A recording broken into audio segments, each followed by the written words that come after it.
Hello, thanks for joining today. I'm getting feedback that communication is a very important topic today. I can understand that. So, could we take 30 to 40 minutes today to talk about communications in a crisis? We are in a time of navigating uncertainty. I'm seeing, I'm sure you have too, a heightened sensitivity for taking care of one another.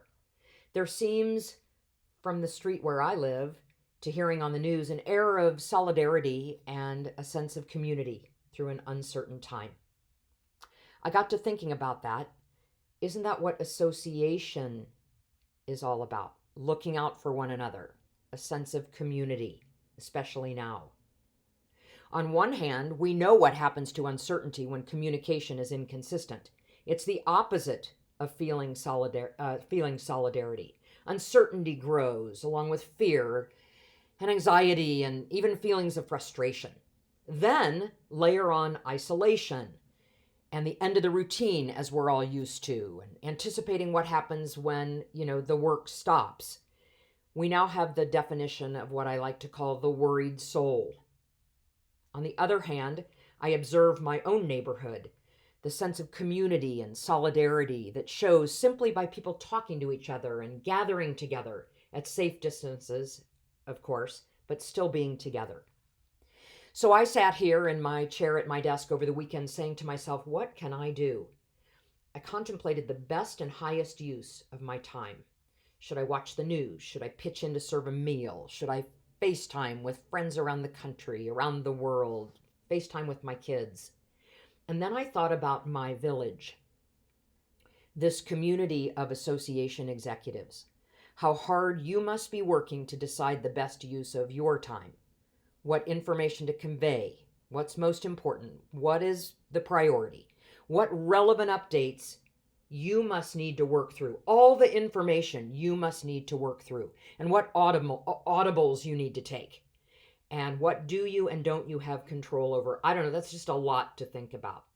How do you convey solidarity to your worried souls, your members? Wow. I decided to tap on my team to compile for you what we believe to be the most vital, unifying, and important reminders for association communicators in a crisis like this. Welcome to Building Communication Credibility in a Crisis. A few reminders, a few new ideas for today and next week, and maybe a roadmap for the way you communicate going forward. Or, I hope not, but maybe for the next time we're in uncharted waters. I hope you get something out of this that you can use to develop some structure, to help you feel like you are making a difference to your members, and that you'll pass this on perhaps to a fellow association executive you know of, so that our community will have some similar ideas. The biggest takeaway I wish for you is this: what you say and how you say it is equally important. Think for a minute about the show What Not to Wear. I love using this analogy. It's so very poignant, especially for today. One of the lessons of the show is that we get into ruts, dressing the way we've always dressed. That sometimes, or a lot of times, we need to reevaluate what we wear based on who we're talking to or the situation. So the girl that you see here is thinking, probably, don't judge me by the way I look. Judge me by my intelligence, my work ethic, what you hear, not what you see.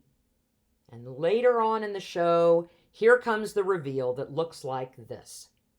What a difference a little attention to detail makes.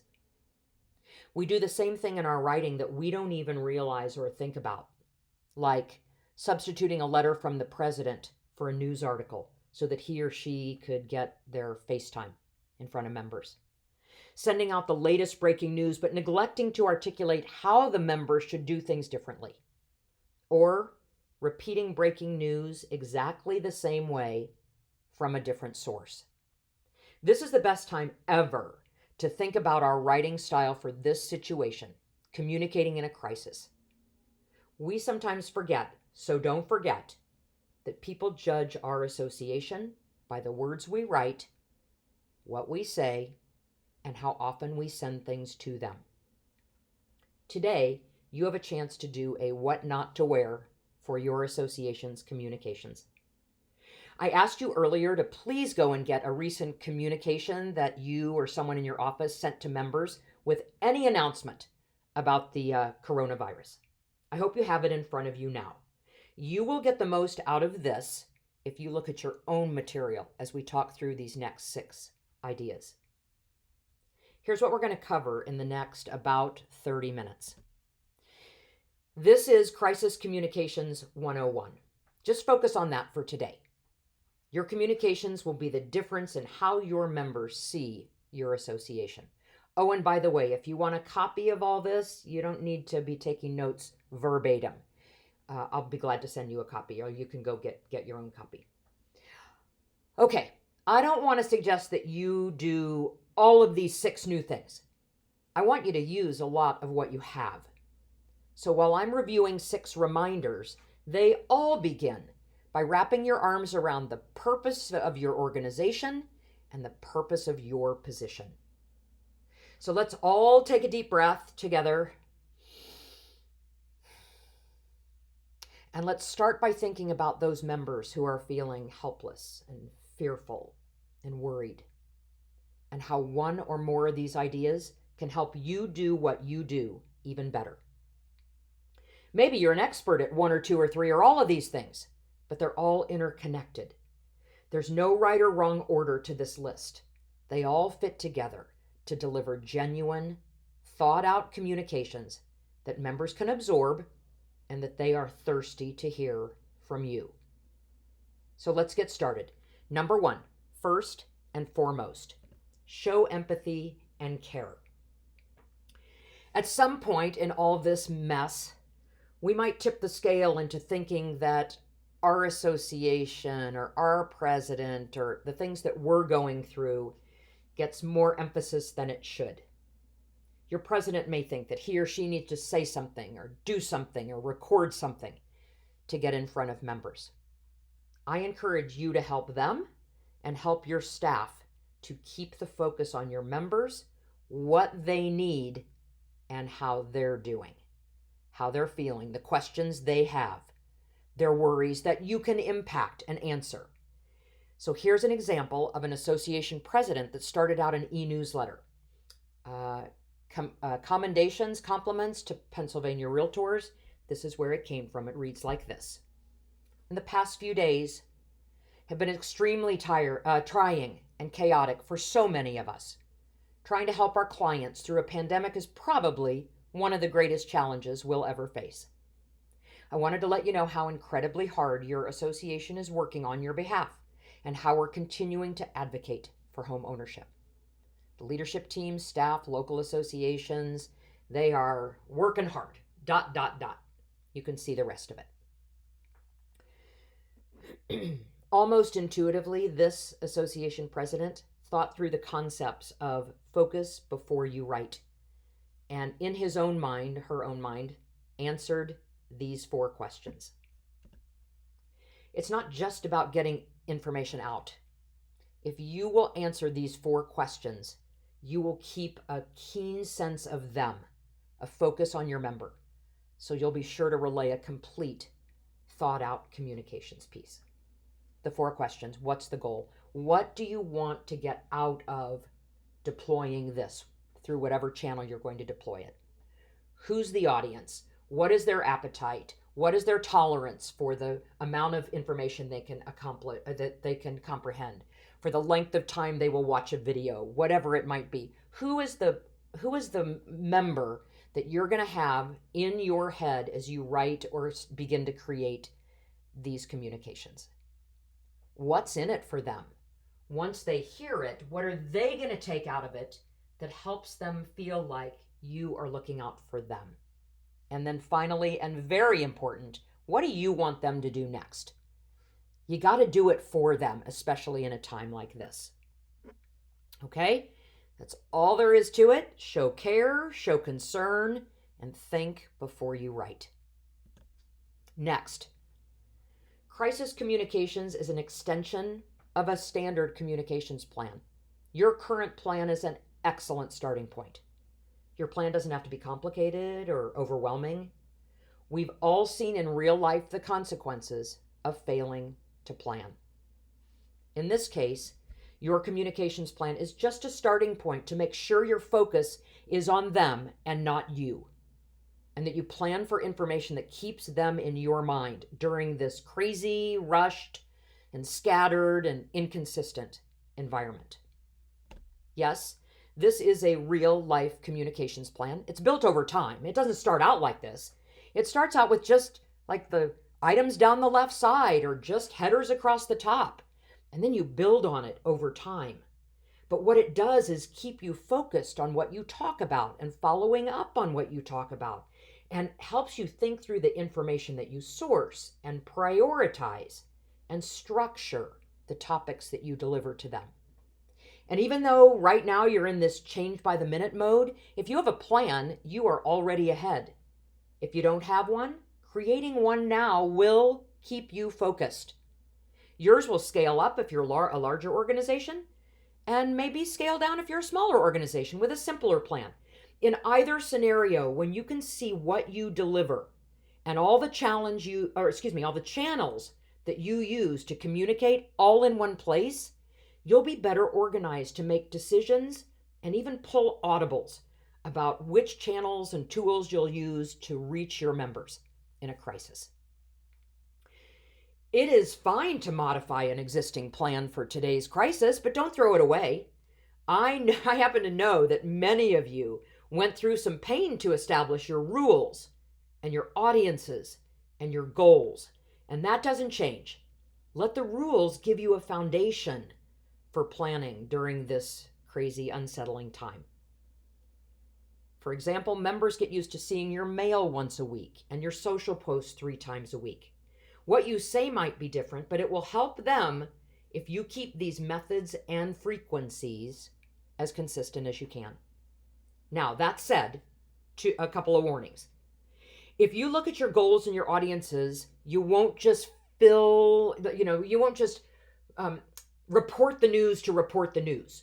You won't promote it's busy season for open houses because the normal open house is now different. Think through what information to present to that worried soul.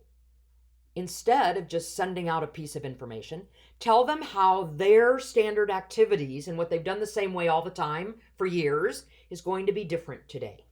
Give them good, positive advice. Offer them solutions. Next, don't think you get a pass on abandoning your best practice rules for email and social posts since this is a crisis. Kudos to Virginia Realtors. They did a really nice job of using their value proposition, protecting their members, to relay information about buyers and sellers to help protect buyers and sellers and the realtors that serve them. Now's the time to show those members that you're collecting really relevant information and sending it with intention instead of one-offs about every new announcement. For example, if the news is really, really important, yes, send it out on social, but otherwise build an e-news around it. Here's a great example.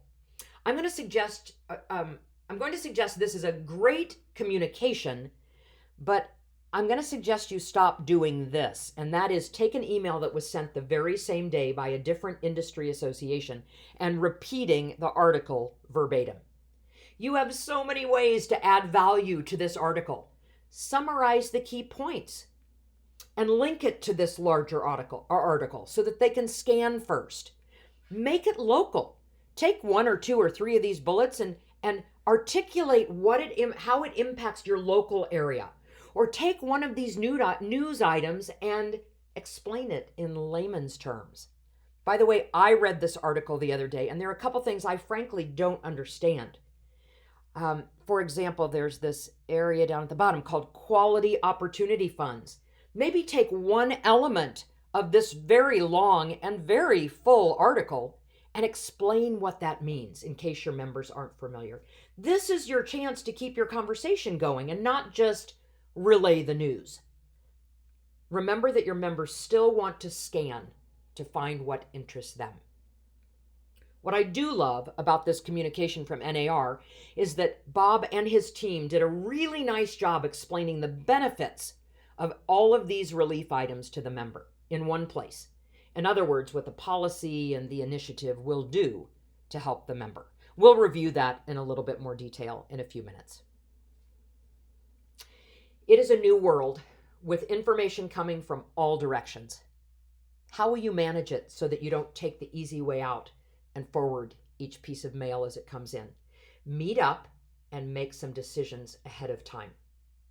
And before you look at the process and the outcome that I'll show next, I know what you're going to say, many of you on this line, but I don't have that big of a staff. Okay, well, then, association executives, I am really anxious to hear the first one of you that tell me about a best practice about how you've worked across boundaries with another CEO or association executive to collaborate on news and communications and updates and new approaches that come out of sitting at your home office or your kitchen table. Partner up. Divide and flourish, as they say. Use your leaders. Use your contacts. In other words, maybe it's time to try something different. You don't have to have a big staff, but you all who are a small association actually have something very valuable.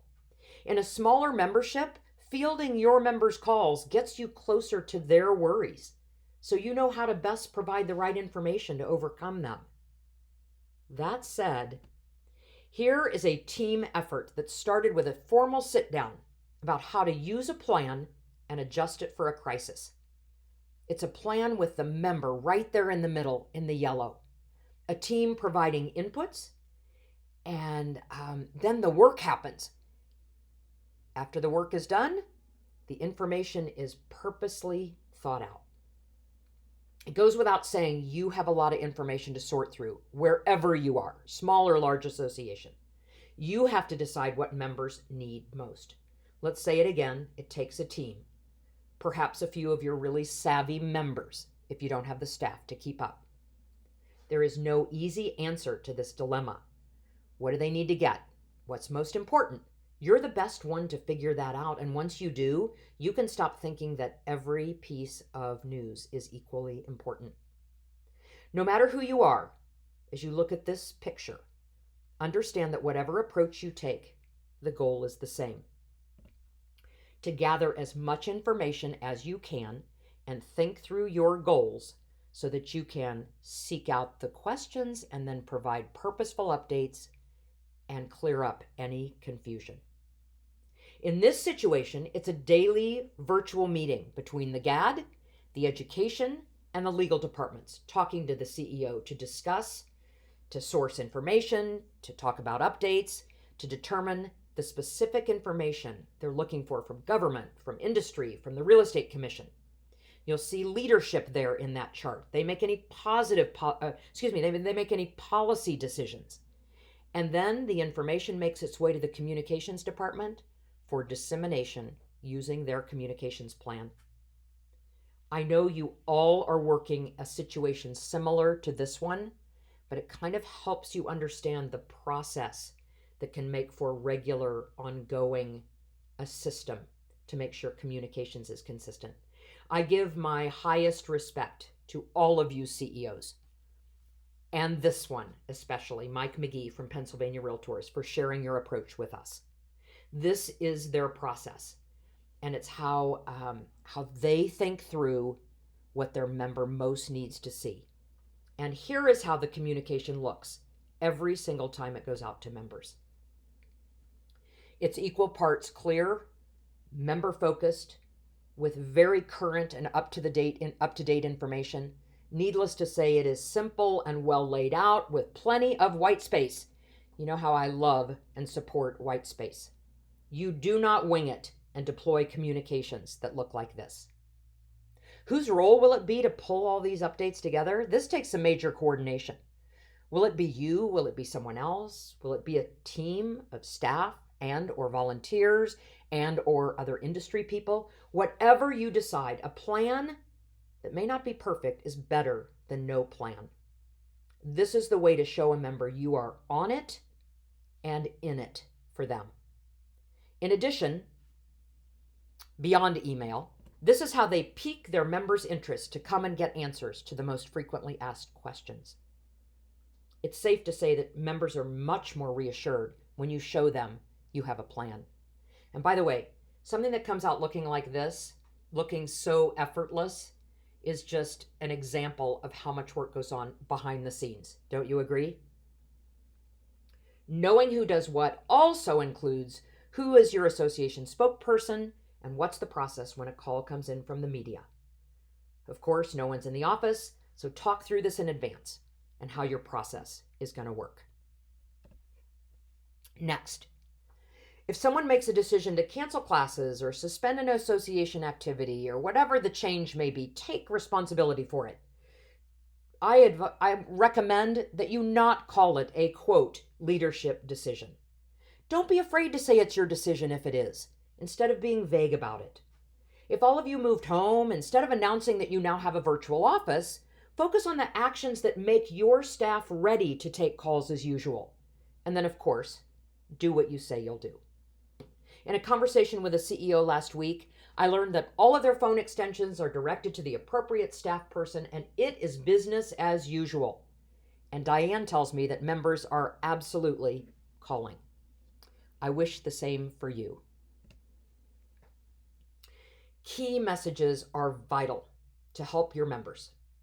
Help them remember what you're here for. In fact, I don't know, in this kind of time, you might need a gentle reminder about why you exist, just to keep yourself grounded sometimes.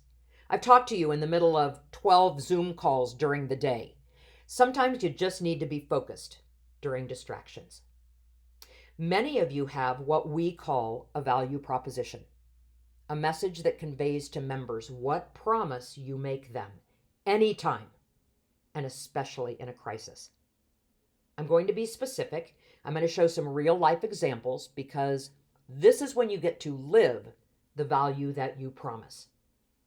So I went back over the weekend and I pulled 12 NAR state and local association value propositions. I was looking for just what you should be focused on. What part of the value proposition can you deliver on today? Remember, the proof points, the way you deliver on your value proposition vary by audience, by situation. So I was looking for the elements of the value proposition that an association could really grab onto as a key message. And if you don't have a value proposition, stay tuned. I have a couple of ideas for you too. Each of these state and local value propositions include an emotional element that help resolve a member's worry, but it also has a rational element that shows how the association responds to or delivers on the emotional promise. That kind of promise, that kind of emotional element helps to reset and really help you connect. So it's a perfect time for a meeting with your staff to discuss how you'll deliver on your promise as an organization. One association's emotional message is that the association provides credibility and regional connections, and they deliver on that. And the way they prove their claim is that they claim insightful information, which is so critical today. Another association's key message is, we're in business to support your business. Simple as that. What a purposeful theme to home in on. Finally, another local association's promise is, we'll be in touch with what's important to you from start to success. Now that's a key message you need to live by and communicate right now. And there are so many others. The key messages are that simple, but they will bind you together. Look closely if you already have one, because that will guide you to prioritizing and planning a strong message to your members through this crisis and beyond this crisis. Okay, so what if you don't have one? A formal value proposition or formal key messages. The National Association of Realtors has you covered. They have 2 pre-established value propositions that any association can take and use to communicate with your members. I am not suggesting that you take this and send it out. Right now, today, I'm thinking of key messages. What you see here are promises that are based around core standards. So they may not exactly line up with your unique value proposition or be as custom as you might want, but they can help remind you so you can help your members why you're here and why you're focusing on certain elements of business right now. This is an example of the 1 or 2 core messages that you could choose that you'll do for your members. So for right now, I'm using this as an example so that you can understand what I'm saying. You may not use these graphics or you may not use the entire message, but a portion of it could be right for you right now if this is where you're starting. Remind your members, for example, that they're part of an organization whose promise is to support the consumer. See the third icon here, right down here, the third one at the bottom. Remind them that realtors subscribe to a code of ethics that goes beyond the expectation of your association and the member, but it extends to the consumer. You, the association, and the member make a commitment to put the interests of the consumer and the community above your own. Now you have a basis for explaining what's happening in the community where you live. That's a strong message for today. If your community is shut down, reinforce why the realtor organization takes this position, even if it's a struggle for many. This is how your association president or you can take a leadership position. Here's a link to the left, way down at the bottom on the left, that you can download all of the value proposition materials you see here from NAR, in case you want it. If these messages don't resonate with you, because one size doesn't fit all, develop some key messages of your own. And I'll give you a couple of them here. Maybe it's, we're here to help you understand and evaluate the latest changes in the market. Maybe your message is, we'll support one another to address and overcome any challenges that face us. Key messages that you develop and agree on, they're going to help keep you grounded and unify you, your staff, your leaders about what you promise, what you source, what you deliver. So if you make this commitment, you want to follow through on it. Next, a few communications basics. People are reading more than ever, and readability matters. So keep this in mind as you report breaking news and as you keep the conversation going. I asked you earlier to get that communication that you sent out to members. Now's a good time to refer to that. Granted, now that things have settled in a week or 10 days later, perhaps you would have done things a little or a lot differently. But take a look with the spirit of always getting better to reinforce that you are doing the right things or that you will change some things going forward. Here are 3 tactical reminders that I suppose would help any of us to remember so that we can have the best communications practices possible. It doesn't matter that your office is closing. It matters what the member can do because the office is closing. Remember to tell them the problem you solve, not just the issue you're working on or the news you're reporting or the service you offer. Features are the things that you do. Benefits are the things that the member will be able to do because of what you offer them. Both of them together make a strong combination, but don't just stop at the feature. Don't just stop at the news. Don't just stop that to keep our staff healthy, we're closing the office. Go beyond that and tell them what that means to the member every single time. When I, excuse me, in general, this is what you want to remember. Sell them the problem you solve. That means give them the benefit, not the service you offer, which we consider the features. Next, when I read Bob Goldberg's email about what's going on in the industry, I couldn't help but smile because I think Bob did an excellent job of saying how the news item would impact the member. I've highlighted some of those in blue below. So when you look at your own communications, think about what you're saying. Think about the news you're saying, the news you're offering, and say to yourself, am I offering the benefit of what the member will be able to do because of whatever this news is telling them? Okay, on to another topic, passive sentences. really difficult to understand and to read. Passive sentences shift the focus away from the person that's doing it. It's passive. You see a lot of that in governmental, political type things. This has been done. I'm sure you all are aware about what a passive sentence is. It avoids the doer. An active sentence puts the focus on the person doing it, the doer. So, I like to give this example. It's very simple. Everyone can understand it. The mouse was eaten by the cat is a passive sentence. An active sentence would be, the cat ate the mouse, or what you read here. Okay, so now let's look at a real life example of passive and active sentences. I want you to listen to each of these sentences that I'm going to give you. And first of all, I want to go back to step number 1, which one shows more care for the member and which one seems more genuine. We have been aggressively working on the Hill on behalf of all of our members. Or, I wanted to let you know how incredibly hard your association is working on your behalf and how we're continuing to do what we do. Which are you going for? I want you to think about that when you write. And finally, rule of thumb. The old rule of thumb was, when in doubt, over communicate. Studies, though, say that works against comprehension, building credibility, and it can work against building trust. Think through your responses and your schedule and your frequency and your redundancy. The new rule of thumb is to right size your communications. You get 2 seconds to get their attention.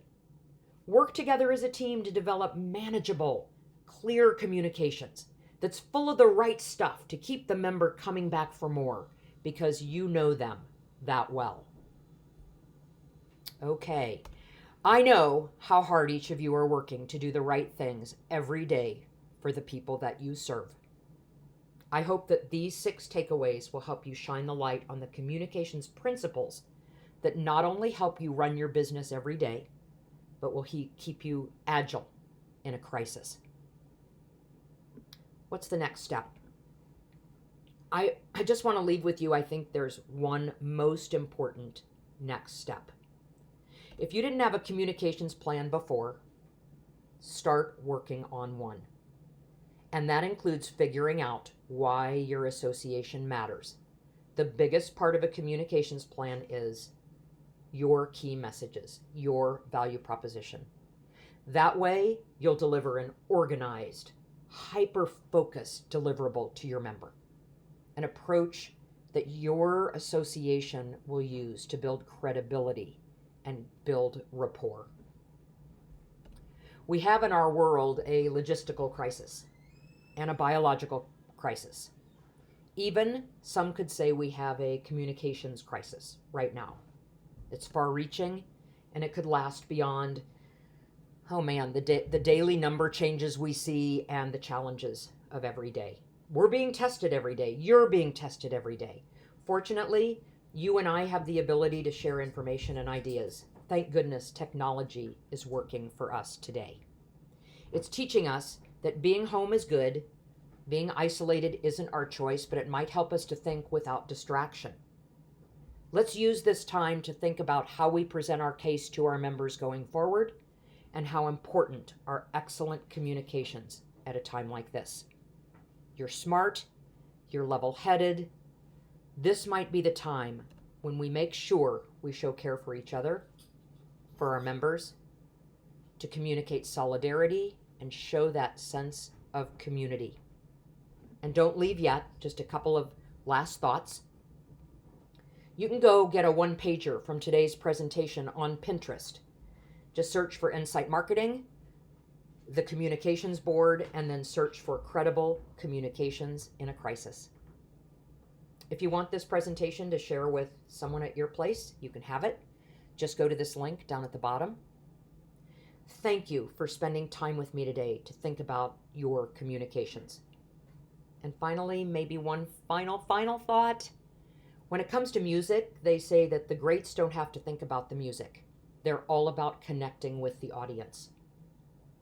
That's what I hope you'll be able to do. Keep thinking about that as you navigate this crisis. You can make better connections in a time like this. Stick to the process and the people that you know so well, and adjust for the new outcome, the new world, from addressing worries to being an open ear, and just listen. And then manage that and formulate that into communications that go back out that are valuable to members. I just got a chance to prove this for myself. Look how many of you I've had the chance to say hello to and see your name after a very long time. And it came from genuinely wanting to do something that you might appreciate. Now go on, take your student hat off, put your leader hat back on, and lead with grace through this crisis. Thank you so much for joining me. I'm thinking about you every day.